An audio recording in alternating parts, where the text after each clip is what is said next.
அஸ்ஸலாமு அலைக்கும், welcome back my channel. இந்த vlogல நம்ம என்ன பார்க்க போகிறோம்னா, 1/2 kg ப்ரௌனி செய்ய போகிறோம். ரொம்ப நாளாக ஆயிடுச்சு ப்ரௌனி செஞ்சு. இப்போ வந்து ஒரு ஆர்டர், அதனால் நம்ம இப்போ 1/2 kg ப்ரௌனி செய்ய போகிறோம். ஃபஸ்ட்டு பார்த்திங்கன்னா பவுல்லாம் நம்மளுக்கு ஈரம் இல்லாமல் பார்த்துக்கலாம். முட்டையும் நம்ம வந்து 2 முட்டை எடுத்துக்கணும். ஃப்ரிட்ஜில் இருக்கக்கூடாது. ஃப்ரிட்ஜ்லேருந்து வெளில எடுத்து வச்சுட்டு அதுக்கப்புறம் தான் நம்ம ஒரு 2 ஹவர் கழித்து நம்ம அந்த முட்டையை யூஸ் பண்ணணும். ஃப்ரிட்ஜில் வச்ச முட்டையை கேக்குக்கு யூஸ் பண்ணக்கூடாது. 2 ஹவர் வெளில வச்சு அதுக்கப்புறமா தான் நம்ம யூஸ் பண்ணணும். கேக்கு செய்யும்போது தண்ணி இருக்கக்கூடாது எதுலேயுமே. ஃபஸ்ட்டு பார்த்திங்கன்னா நான் 2 முட்டை எடுத்திருக்கேன். ஓடுகள் இல்லாமல் 2 முட்டையை உடச்சி ஊற்றிக்கலாம்.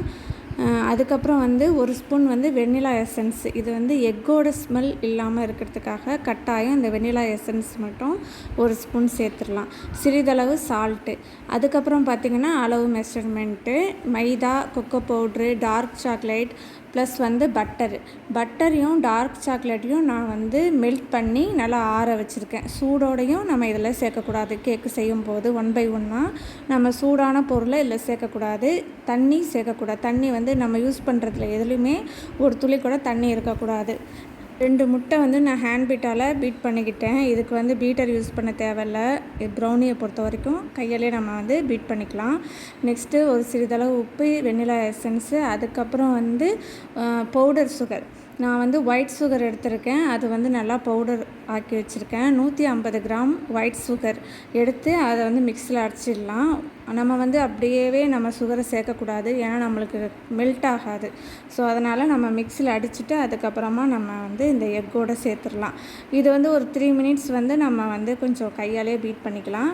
இதுக்கப்புறம் வந்து நம்ம ஆல்ரெடி மெல்ட் ஆக்கி வச்சுருந்தோம் இல்லையா, பட்டரு, டார்க் சாக்லேட், அதை வந்து ஆறுனதை நம்ம இதை எக்கு ப்ளஸ் வந்து சர்க்கரை இதோடு நம்ம சேர்த்துடலாம்.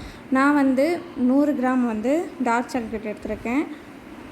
அதே 100 கிராம் வந்து பட்டர் எடுத்திருக்கேன். ரெண்டுத்தையும் மெல்ட் பண்ணி இதை நல்லா ஆட் பண்ணிக்கலாம். நல்லா மிக்ஸ் பண்ணிக்கலாம். ரொம்ப நேரம் தேவையில்ல, ஒரு 3 மினிட்ஸ் போதும்.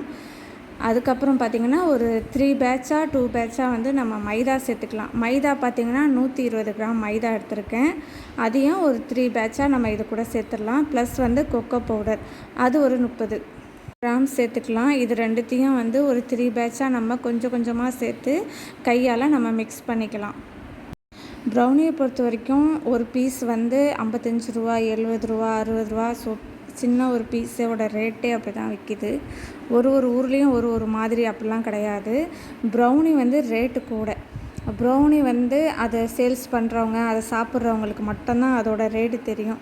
மற்றபடி இந்த ஒரு சின்ன பீஸ் இவ்வளோ ரேட்டா அப்படின்னு சொல்லிட்டு சில பேர் கேட்குறாங்க. சின்ன பீஸாக இருந்தாலும் ப்ரௌனி வந்து ரேட்டு கூட தான். ப்ரௌனிலேயே நிறையா வகை இருக்குது. இது வந்து ஃபஸ்ட்டு ரகம் normal brownie. Double chocolate brownie இருக்குது, ட்ரிபிள் சாக்லேட் ப்ரௌனி இருக்குது, அதுக்கப்புறம் வந்து நட்டல்லா, நட்ஸு. ஸோ அப்படியே நிறையா இருக்குது. 1 by 1 நிறைய. அதுக்கெல்லாம் ரேட்டு கூட, அதுக்கு தகுந்த மாதிரி ரேட்டு கூட. ஒரு சில பேர் கேட்குறாங்க, அதனால் இந்த பதிவு நான் சொல்கிறேன். இப்போ பார்த்திங்கன்னா 1/2 kgக்கு மேலேயே இருக்குது. நான் 1/2 kg தான் நான் ரெடி பண்ணேன். 1/2 kgக்கு மேலேயே இருக்குது.